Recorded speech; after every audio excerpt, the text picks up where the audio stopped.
Hello there. We are Geeks Assembled, and we have assembled here today to talk about a movie from all the way back in 1984. And what should I say? Well, who are you going to call? Ghostbusters. Yes, the original Ghostbusters. And let's see what Beef Dad has to say about this film. Go ahead, Beef Dad. Well, this was long publicised before its actual release in the UK. The song itself had become a hit, especially with the kids, all the kids, especially the smaller kids. And so when they announced the premiere at the Odeon, Leicester Square, I booked 2 tickets and took some very, very small beef with me, all dressed up in his green suit. Looked like a little leprechaun. I remember standing on the railway station. We bumped into a friend of ours, and bear in mind that young Beef was only 6 at the time. Friend of ours asked me, "Where are you going all dressed up?" And I said, "We're going to see a film." And he said, "What film?" At which point young Beef said, "Ghostbusters." And yeah, so we got there and we watched people going down the red carpet, and I don't know how much of this he actually remembers. 0. Yeah, that's probably, yeah. Well, you weren't drunk at the time, so you've got no excuse. That came later. But Dan Aykroyd patted him on the head and told him how smart he looked in his green suit. And then asked him if he was a Slimer, which was quite fun. But going to the film, yeah. The idea of taking parapsychology that step further to being able to actually capture ghosts and keep them in a containment, real piece of magic, especially in England. I mean, England's got a very, very long history of hauntings and haunted houses and that sort of thing. So anything to do with ghosts fascinates anybody English. Bill Murray, Dan Aykroyd and Harold Ramis as the 3 that set it up are absolutely brilliant. They never put a foot wrong in it. Sigourney Weaver playing Dana Barrett is just hysterical. She is just absolutely spot on all the way through. And of course Rick Moranis playing Lewis. Well, Rick Moranis is Rick Moranis, and everything he does is brilliant. It's all funny. There's wonderful little subtle bits in his performance that it just turns it into magic. One of the people that a lot of people tend to forget is Annie Potts, who played Janine, receptionist, and she is absolutely hysterical. I love her. She lights up the screen every time she's on it, and the real piece of magic. Walter Peck playing William Atherton. Yeah, what a git. No more to say on that, really. You just want to slap him. Not that we approve of violence on the Geeks United. But yeah, the whole thing, the whole concept was brilliant. The script is superb. And as I say, the cast, no, I can't think of anybody in the cast who puts a foot wrong. And for that, and for asking if my son is a Slimer, they get a 10 out of 10 from me. A 10 out of 10. Thank you, Beef Dad. And talking about young Beef, why don't we go over to him? Go ahead, Beef. I could say, oh, I remember the first time I saw this movie, but I don't remember as much as my father will have told you. Yes, I remember it being probably my first trip to certainly Leicester Square to see a movie, and certainly a first trip on the tube train. The rest of it is all a bit hazy, but then, like I say, I was 6 and maybe only very slightly drunk at the time. Do you know what? I watched it back today before we sat down to have a chat about it, and there is something magic in this movie. There is, something that you can't bottle again. You've got all the Second City comedy guys who just work together, and they are fantastic together. So much of this is improv, and you wouldn't know. I'm so glad that earlier casting and script decisions were thrown to one side, and you didn't have Eddie Murphy in it, because I think you would have had a very different movie. You didn't have John Candy doing Lewis. It's so good. I just really can't say too much about it. This movie. It doesn't really age badly at all. If you watch it back, the only thing that would say you couldn't accept this as a movie now is the slightly dodgy special effects overlay.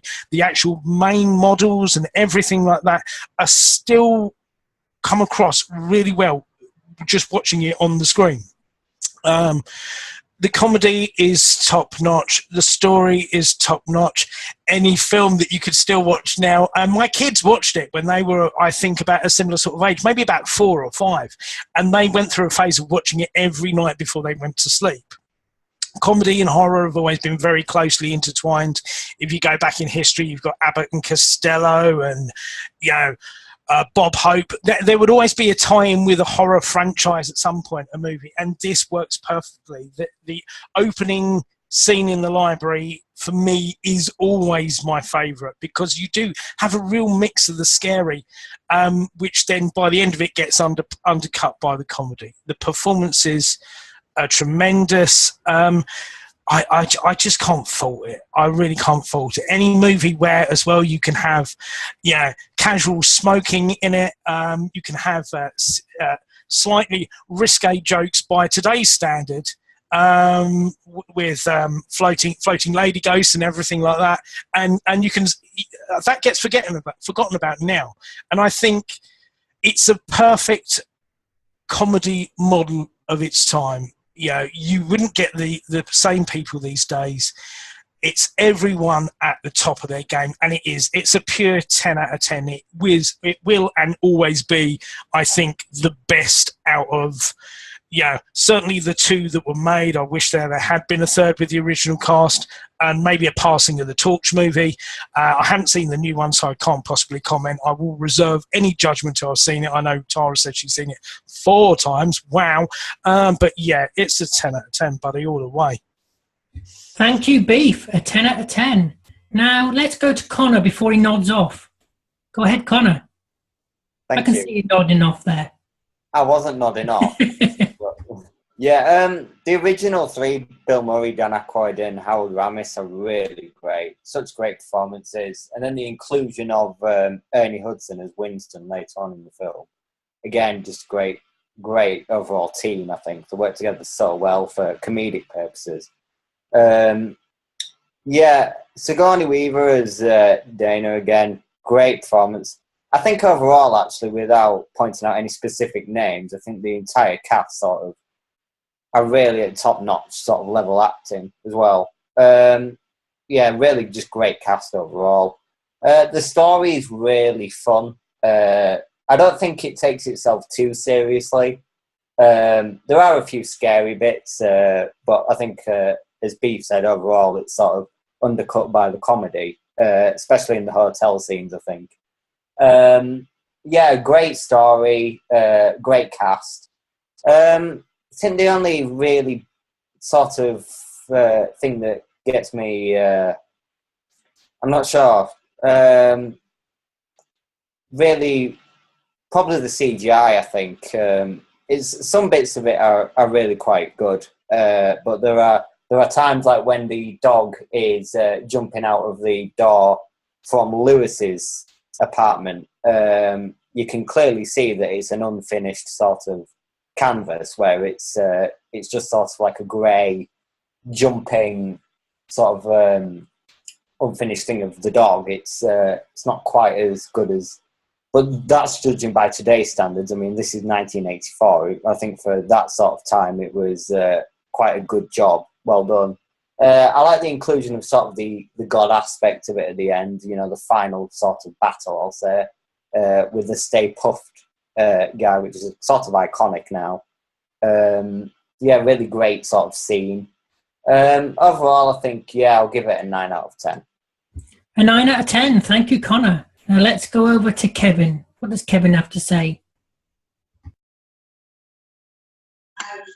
Well, when I saw this movie, I found it really interesting. But when I was a boy, around 11, I played the video game of it. The new video game out in 2011. So I knew what I loved the Ghostbusters theme of it. So I didn't even saw the movie until now, and I really liked it. Bill Murray and Dan Aykroyd and the other two Ghostbuster members were really good. It's not a bad cast. It's a really good cast. No one has, just like Beef Dad said, has misstepped anything in this movie. The special effects, I don't give any opinion about that because it was for that time. It was good, and if you look now, it's maybe outdated for some pieces, but you just have to accept it that it was a movie in the 80s and not in 2016. And in the end battle, of course, with the Marshmallow Man. That was very cool. That's what I remembered of the movie when I played the video game. So I loved it, and I'm going to see the second one because I got that one on Blu-ray. I haven't seen that one yet, but it was a very good movie. 10 out of 10. Thank you, Kevin. A 10. Now let's go over to our very own Slimer. Let's go over to Craig. Go ahead, Craig. Yeah, I love this movie. 1984, Gremlins and Ghostbusters. What a good year for movies. I love Dan Aykroyd. Anything that Dan Aykroyd's in, I'll just watch. He's just great. The story, very far out and kind of quirky. But the whole Zool thing, was quite chilling. When I watched it back then, it was quite scary. You know, these wolves, dark beasts and stuff. That was pretty creepy. And the old lady in the library, I mean, that her and Davros are the two things that scared me when I was younger. So I reckon I would give the front. I mean, I played the game as well, and I played it on the Wii when it came out as well. That was a good game. I loved part 2 as well.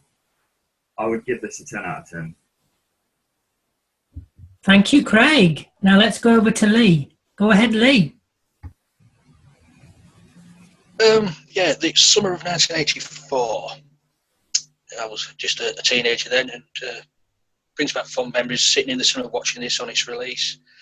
And as people have said, it still stands up today. I can't really fault this one. I mean, everybody says it, Dan Aykroyd, Harold Ramis, and Bill Murray, but for me, it's Bill Murray's movie. All the others, to me, are supporting cast. He's the main character in this film, and he gets all his wisecracks straight in there. You know, he gets all the wisecracks. So Dan Aykroyd and Harold Ramis wrote the script and everything, but I think they gave it to Bill to seal the deal with this film. But it's the acting is brilliant, and as you know, from Sigourney Weaver, who we all know as Ripley, the action woman playing comedy, she just proves she can do this sort of thing in this. She is just awesome in this. And then you've got Moranis playing Lewis. Two separate portrayals. The accountant with no friends, who's desperate to have friends. And then you've got the possessed Lewis, where he's just running about, sniffing things like a dog does. Great portrayal by him there. They say the iconic scenes with the Stay Puft Man just walking down the street, that's just iconic. One question though, why wasn't Bill Murray covered in any marshmallow at the end? All the others were covered head to foot in marshmallow. Why wasn't Bill Murray? Was it in his contract? Who knows? Yeah, and the effects. The effects, I think today are still brilliant. As Connor says, there is just that one little thing with the hounds running through the streets, jumping. You can't tell, but hey, it's still an enjoyable film. And it has. I've just read up some facts. It is the biggest grossing comedy of the 1980s. It became the biggest grossing comedy, which for me, the comedy is there, but it's very all the way through it. It is subtle comedy. It's not over the top comedy, and the subtlety of the comedy for me does it all the way for me. So for that and everything put together, it is a well-made film. It gels well. It just brings back brilliant memories of the 80s for me. I'm giving this a 10. Thank you. Thank you, Lee. I was about to say Connor then. Thank you, Lee. I was about to call you Connor for some reason. Now let's see what Susan has to say. Sorry about that, Lee. Well, I really like this movie. It has iconic imagery. I mean, things like the Ecto-1. Wee-oo. That has nice shirt, Lee. That's radical, dude. Anyway, and the Stay Puft Marshmallow Band and the Are You the Keymaster? Are You the Gatekeeper? I mean, like the big triangle on the top of the apartment complex was really cool. The imagery was just, it was the Ghostbusters where they had their headquarters with the slidey pole. I mean, it was hilarious like that. It had all these great images and great things. And because I like character arcs, I'm going to talk about Janine for a second. Janine started off as this like wandering New Yorker, and ended up being like a rock solid character with like her own power and her own understanding. She gained insight and intellect and a lot of wisdom, and she was used to turn characters back to the main point. She was used to hold up the comedy level, because Annie Potts is so freaking funny. Oh my gosh, Annie Potts is hilarious. And so, yeah, just she was Beef Dad. You nailed it. She was there, and she lifted it up really high, and I was carried along by the Janine character. I like that. She was the one I most related to. And the other thing that's really interesting about Ghostbusters is that all these other movies in the 80s were about New York, were about Los Angeles or Chicago or somewhere else. And this movie brought, other than maybe a random Woody Allen movie, everything was about the West, or everything was about Chicago, and nothing was about New York. And here it was. Ghostbusters brought it back to New York, and they blew up the city. They blew up the city in a big way. So that was fun. I mean, it was like its own Godzilla movie. It was like, here's our best city, covered with marshmallows and with radical lightning and stuff coming down on our best city. I mean, what are we going to do? And then the other imagery, like the Slimer and the other things, were just brilliant. I guess I just went in a full circle. That's what I love about Ghostbusters, is that it was like it had these things that you could grab onto, that kids grabbed onto, that grown-ups grabbed onto, and then it brought attention back to New York, and it blew up the city, and then they had And then they had Janine, and Janine carried it through for me anyway. Anyway, that's what I've got. I'll give it a 9 out of 10. A 9 out of 10. Thank you, Susan. And now we go over to a new face who I think is a little bit of a Ghostbusters fan. Let's go over to Tara. Hello, Tara. Hello. Just a little tiny fan. Just a tiny one. Goodness gracious. Okay, I was 7 when the original film came out, but sadly I don't remember seeing it at the theaters. I remember seeing 2 with a friend, but 1 I cannot remember the first time I saw it. I just remember I've always been a fan of it for as long as I can remember. I was always a fan of Bill Murray and Dan Aykroyd from Saturday Night Live. I sort of knew Harold. I was always, even at such a young age, I was interested in paranormal for whatever reason. And so it was just a natural gravitation for me to this film. So, oddly enough, I never had the toys as a kid, which I have that now. I've made up for that. I would say, oh, goodness, it's really hard to judge because it's one of those films that whether you've grown up with it like I have, or you've come into it, later on in years, depending on your age, you love it so much for whatever reason, because I know each of us has a personal connection to it, whether it's some kids, parents were split up, it gave them comfort, or if it was because of the actors, or whatever your connection is with it. We always tend to see it through a bit of rose-tinted glasses. I'm going to admit that.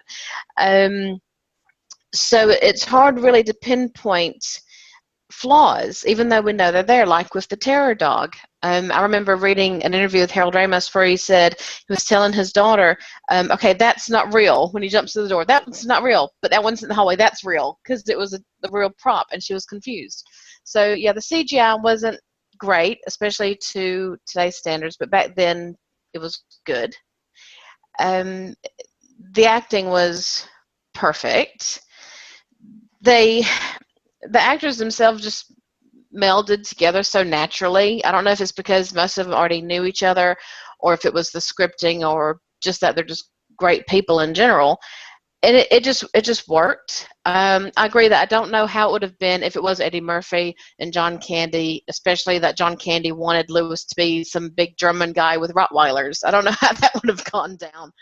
But I think it turned out the way it was supposed to, even though it was very different from Danny's original idea. So I really could go on for hours about it, but I'm trying not to get, because I could really get some deep conversations about this. I would say score-wise, I would give it a 9.5 out of 10, because as I've grown up, I've understood more things with it. I've noticed more things with it. I'm getting really nitpicky about it. And, it's always going to be one of the first loves of my life. I've got a tattoo to prove it. That's going to be there forever. And, that's about it, really. A 9.5. And you've seen the new one as well. Show us the tattoo. Is it on the wrist? Show you the tattoo. No, that's not on my wrist. I can try to get it out for you. As long as it's not in a revealing place, you're all right. No, it's not. And luckily I am a bit flexible, so I could do this for you. Just bear with me. Hang on. This is dedication, boys and girls. Go on.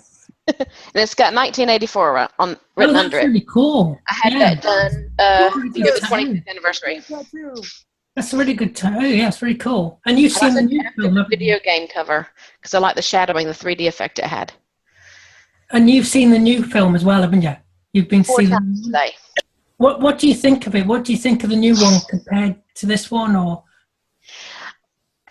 I honestly wouldn't compare them, because I think they're that different. Again, I would give this one still a 9 or 9.5 out of 10. Again, it does have its flaws, whether it's in the script or the character builds or editing. I'm not going to point out anything. No film is perfect, but it is very enjoyable. It is laughable. It really gets your heart racing, especially the end fight scene. You just want to sit there and go, yeah! And I love it. It was my fourth time today. My son's second. He's 13, and we're both sitting there going, look, look, look, and oh my God, and just we get all into it. It is very. I would say, even if you've been on the fence, give it a chance. You know, most cinemas, it's what, £8-9. Give it a chance. It's worth it. Yeah, I've been 50-50 about seeing it. I mean, the cinema around here is only £4, and I've been like 50-50. Should I go and see it? Because you hear good reviews, but you also hear, you know, quite negative reviews, to be honest. And it's for like £4, go. Yeah, just go. yeah. You convinced me. You've convinced me. I'll go. So, what do I think about the original Ghostbusters? Well, it's a classic, isn't it? It is a classic, and it's just brilliant. You know, what can I add? Really, there are some special effects that don't work, like the dog or the wolf thing, whatever it was. I think that's because it's stop motion, isn't it? It like jitters a bit. It's stop motion, so that's model work. When it's going through the hallway, that's model work. The rest of it is practical models in the main close-ups. All right, thanks. Yeah. So, yeah, I mean, but the film itself visually looks good. It visually looks good, and I think the rest of the ghosts look good. Like Lee says, it's not over the top, and the humour's not over the top. It you know, and the cast have very, very good chemistry together. And you got the battle at the end, like I say, about over the top stuff. That isn't over the top. Like these days, that would be like Transformers, wouldn't it? You know, where you got things blowing up and flying all over the place. But it's not like that. I just think I really like this film. It's a classic. I used to have the backpack when I was a kid. Remember those plastic backpacks they released? Those blue ones, weren't they? Yeah, I used to have one of them and pretend there was a Ghostbuster in the 90s. Because I wasn't born when the original film came out. But I got it on Blu-ray. I just love this film. It's brilliant. It's a classic. It really is. And if you haven't watched the original, you should definitely go and watch the original. Definitely. Number 2, number 2. But that's a different podcast. That's a different discussion. So I'm going to throw the floor open to whoever wants to speak. So anybody can speak. You didn't say didn't give it a rating. Oh dear, no, I didn't. Did I? Completely forgot. The ghost stole it. It's a 10. It's a 10, and I'm going to throw the floor open. I'll say this: how dare all of you not give it a 10? I defy you to not give it a 10. I really do. This is the thing. I know we've said things about the special effects, but everything in this movie, it's all practical. Slimer was a really made latex thing with about 7 guys working every little bit of some bobs of it. The same way with the terror dogs, they were there and there was a hole cut in the floor. For its time, it's a hell of a thing. And the guy, it was done by 2 guys. One of the guys worked with Rick Baker. Rick Baker was offered the job and he said, I'm too tired. And he was basically the guy who was working with him, who was like 21 years old, who did Slimer and did the Librarian Ghost. And that was the second version of the Librarian Ghost. The first version of the Librarian Ghost they thought was too scary and ended up being the monster in Fright Night with Roddy McDowall. And also the cameos I love in this film as well. The cameos I love in this film, not just Ron Jeremy, which if any of you know who Ron Jeremy is, there's a little cameo from a guy who's famous for different sorts of movies. But I love Casey Kasem on the radio. For me, as a child growing up in the 80s, Casey Kasem was a big thing. Also as the voice of Shaggy, a very young Larry King before he had white hair as well. You've got the guy who lets them out, the dad from All in the Family, who let them out of the prison cell. He was the cop talking to John McClane. He just seems to make a living playing old cops. So there's so many fantastic cameos in this as well. The sort of blink and you miss it, but I do. The thing is, that's the thing I do say, and we've all said about this, is the chemistry between these guys. I don't think we'll ever know how much of this was actually. I don't know. And maybe there is a version. Tara might be able to see if there's of the script online.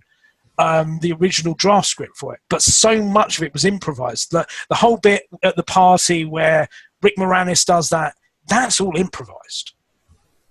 So when he's there introducing the guests and saying how they've got how much left on their mortgage and everything like that, they are just all at the top of their game. I can't say enough about it, because all of the main comedic principles on their own, I love in every movie they do. But you put them all together, and it's Hollywood magic. And as I think Susie made a very valid point that as an added cameo, New York itself is very much a character within itself in it. I love the styling, that what they added to the top of the building, the deco aspect of the building, really added to the sort of magic of it as well. So New York itself is also a very sexy cameo in that too. I've got to add, you never actually get bored in this film, do you? You never get bored. Like in some films, you get, there's a bit of a lull, there's a bit of, but you don't get bored in this film. It's just great all the way through. It's just enjoyable. It's enjoyable to watch. Yeah, I must confess, when I took Young Beef, that's me. The one thing I was a bit worried about how he would react to the sort of horror aspects of it.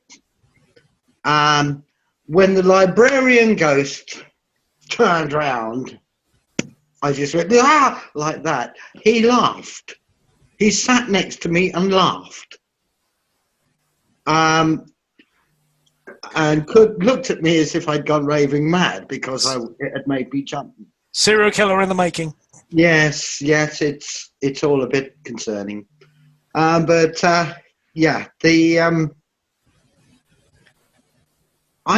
that there are things slightly out on some of the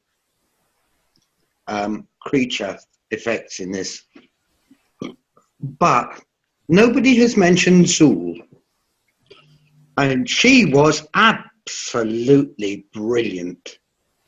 That was a performance and a half. Talk about cold, but cold as the fires of hell. It was extraordinary. It was an extraordinary performance. Gave you the creeps. She really did she gave me the creeps. And that was Patty Edwards, who now makes her living voicing Disney characters, believe it or not. Yeah, it's a scary thought, really. I thought it was Ivan Reitman. He did the voice. Sorry. I stand corrected. Zool. Yeah, Patty Edwards did Gozo. Gozo. Sorry, I stand corrected. Sorry. Yeah, Ivan Reitman. Yeah. The girl got me. Yeah. On a clip of about half a second, and she slapped me down. Yeah, absolutely. Somebody should. Yeah. But the whole thing about Zool and Goza, another brilliant performance. Ice Maiden, again. It was just a brilliant scene up at the top of the building. And with that, I should say good night. There is no beef, Dad, only Zool. I've confused myself now. I know Ivan did Slimer. Did he do Zool or Gozer? He did one of them. He did Zool, and Gozer was Patty Edwards. Okay. So you were correct. Yeah, but I said Zool first. You were right. Yeah. We both corrected each other. I'm sitting there when you're going through about Slimer and Stay Puft. I'm sitting there going, I know these people. I just want to, that's Mark. Yeah, that's Billy. Yeah, that's. If you can ever go to a convention where there's Ghostbusters cast, whether it's the actors or the puppeteers or whatever, go meet them, talk to them. They are some of the best people you could ever meet. But also because of the hit song by Ray Parker Jr. So Beef Dad mentioned it briefly. That was such a huge hit. I could see it was well before the film was released in this country. I don't know about America, but a big thumbs up has to go to that song. It just goes so well with the movie. It's an iconic song to an iconic movie. And if anybody sees the video as well to the song, it's just brilliant with all the cameos in that as well. Chevy Chase, John Candy, who was supposed to be in the movie, is in the video. Peter Falk is in it as well. And that song. I mean, I've heard the new version. Not so keen on the new version, but is it Fall Out Boy? There's actually 3 versions of the new song on the new soundtrack. So there's one, I think, one for every liking. I'm still trying to work out why they went for answer the call, not who you're going to call, but I don't know. Maybe I have to see the movie to understand why. Oh, is it answer the call now, is it? That's the new tagline for the new movie. Answer the call. Really? Not who you're going to call, answer the call. So I'm not quite sure, unless there's copyright issue. Does anybody know why they changed that? I haven't seen the new movie, so there might be a reason. I don't know. I don't think there really is one. I think it's just... I don't think they're really replacing the who you're going to call. I think it's more of a way to try to get fans to come in, because we all have our own franchises and fan groups and all this sort of thing. So it's sort of a come with us, let's all be, don't make the call, answer the call, be a part of it. That sort of I get what you mean. Yeah, it's like, a call to arms sort of thing. Right? Yeah, like, answer the call. Yeah, I get it. Or basically, the director said, like, we are going to destroy your man's childhood. Well, another interesting point about the music on the new film is that, interestingly, today I learned that Fall Out Boy and Missy Elliott, who have done the new theme... yucky. Yeah, it's an appalling song, I think, but the ones that are doing... they're doing the new theme, the one that's doing the round of the night. Yeah, Walk of the Moon. That band has done the new one. The new song of the original. There's one about Walk the Moon, and there's Pentatonics. That's another version. And then Fall Out Boy and Ray Parker Jr. is also there on the soundtrack as well. Sort of acapella-y. It's quite cool. Yeah. What I was going to say is that Ray Parker Jr. wasn't actually called about the theme for Fall Out Boy and Missy Elliott, so he had no say or no sort of advice in what was being put out there. So I'm not sure if that's a mistake on the part of the film bosses or whatever, or even Fall Out Boy themselves. But I think that's probably a reason why the new theme just isn't as great as the old one. I think they were just given a bit of creative license to do their own spin on it, because although we enjoyed the original, and that's always, everybody knows that key. As soon as you hear it, you know where you're going to scream out. But the 3 versions on the soundtrack, they're each different to each other, different to the original. And I think they're just more modern versions. And so now there's 4 Ghostbuster theme songs. So if you like rappy ones, you can go to this one. If you like a bit more jazzy acapella, you can go to that one. If you like Fall Out Boy, you got Fall Out Boy. And I think it's nice to have different versions of it, because they all have the same thing. They all have the same tune. They have the same Ghostbusters. They have the same all that. It's all there. It's just done differently. Tara, can I ask you a question, Tara? You're very versed in the world of Ghostbusters. I'll try. Okay. Because you know a lot. I think you must know the most about Ghostbusters of anyone I know. And I've only met you today. Don't put me on that. Okay. Now, this is something that I heard with the new film coming up. Originally, the idea was going to be the sort of like Dan Aykroyd has a Ghostbusters Bible. Yeah. And that there was an idea at one time that there was going to be new boys, new girls, old team, passing of the torch. There was going to be a Ghostbusters call type thing. Do you think if this movie goes well enough that they might sort of go slightly back on themselves and think, well, because they've done this, the new movie, I believe, is in its own universe type thing, but they might try and work it to make that happen? It's interesting theory. I don't know exactly how they could do it, because the original cast minus Harold and Rick, of course, had cameos, and they were not of the original characters. I'm not going to give anything out, but one can't come back, and it'd be interesting to see, because the new film is sort of set in our reality. if that makes sense. There's reference. I mean, this won't give anything away, but Erin's having to go at the mayor, and she says, "Don't be like the mayor in Jaws." And there's the Patrick Swayze ghost references. So it's sort of set in our reality. So I think, if anything, they might go with where, I don't know. A trans-dimensional thing. And I can't say, because it would just give too much. I can tell you. Okay. If it's pan-dimensional and everything like that, well, let's let everyone see it. With what they did with this, if you stay to the extreme end, like we do with Marvel, they can do it. It is possible. It's just how they're going to do it. After credit scenes, boys and girls. Yeah. First. I have a strong psychic belief that there will be a sequel fairly soon. See, I thought they might go down the route of, like, you know, carrying the torch on like Star Wars did. I thought they would do that. Like, is there not another all-male remake as well? I'm sure. Hasn't that been cancelled? They keep talking about that. Dan and Ivan keep saying stuff about that, but then Dan, bless him, you know, he kept saying about a third movie for 20 years. So I'm going to say with the all-male team, like I said with this film, when I see a trailer, I'll believe it, because there's been talk for another film for so long, and it's interview after interview after interview, year after year after year. Nothing happened, so I'm not believing any of that. I'll see something. Or Bill Murray got a lot of money to do a third one or start in the new one.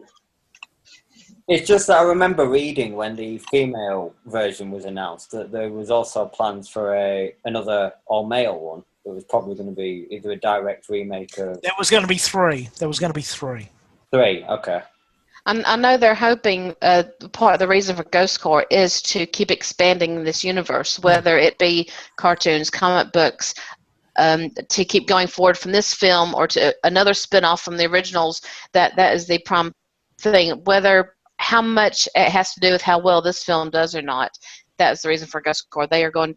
Danny and Ivan are expanding to keep expanding as much as they can. So I think we've got a lot in store for us. We just have to be patient. Yeah, he has a Bible with all his plans and machinations in it. It's the stuff of legend. Yeah. Next time I see him hawking his vodka, I'll ask him. Yeah, but you have to buy a bottle of vodka for him to tell you. Well, maybe I'm going to. Maybe I'm going tomorrow night to the new one. Tomorrow night. No, not tomorrow. Tomorrow from Andy. Stop that. Does anybody else have anything to add about the original Ghostbusters? No. It was good. It was good. I would just like to say that I think this is overlooked quite a lot with films, whether from the 80s or today, that the puppeteer work was amazing. The guys who were in Billy Braun, who's in the Stay Puft suit, Mark Brian Wilson, who was in the Slimer suit, and did the Library Ghost. They did such good work, and I know there's great people. And Robin, who was Slimer in Part 2, who does the voice for this in this one, they are great people, and I think more behind the scenes folks like that should get a bit more credit than they're given. It's not all CGI. A lot of people are in these latex costumes being dragged around and done stuff with them in harnesses, and they really bust their rear ends, so I think they should get more credit. Anybody else have any? Tara, thank you for coming. I know that you are an amazing ghost head, and thanks so much. I'm so glad that you became my friend and that you agreed to come on this thing with me. Yes, Awesome. It's been lovely having you, Tara. Thank you for coming on. Thank you. Yeah, maybe. So you're the special guest. I can't believe someone was inside the marshmallow. Yeah, I didn't know that. Really? Yeah. It's, I thought it was CGI. Billy Braun, he is awesome. I thought it was CGI. No, it is there. If you look online, you can find a photo of him in the suit, minus the head, on the New York Street model set, and they're like helping him move about. It is, yeah. One of my friends actually has some of the hands, the Stay Puft hands he wore. Well, I saw the Marshmallow Man in the new one in a commercial, and I'm glad that it's not a real ghost like the original. It's probably a what did you call it? Fiddler with the balloon. Yeah. Yeah, and that's definitely all CGI. Thank God for that, because I was really pissed when I saw that. It is funny though. It is a good nod to the original Stay Puft when you see the whole scene. I love the Patrick Swayze ghost moment in a commercial. That was really funny. Yeah, that scene has a bit of relevance to certain things when you see it. But yeah, that's why I say I think this one is based in our reality. So how they move forward could be quite interesting, and how they tie into the original film somehow. Well, again, stay till the end and you'll get a clue.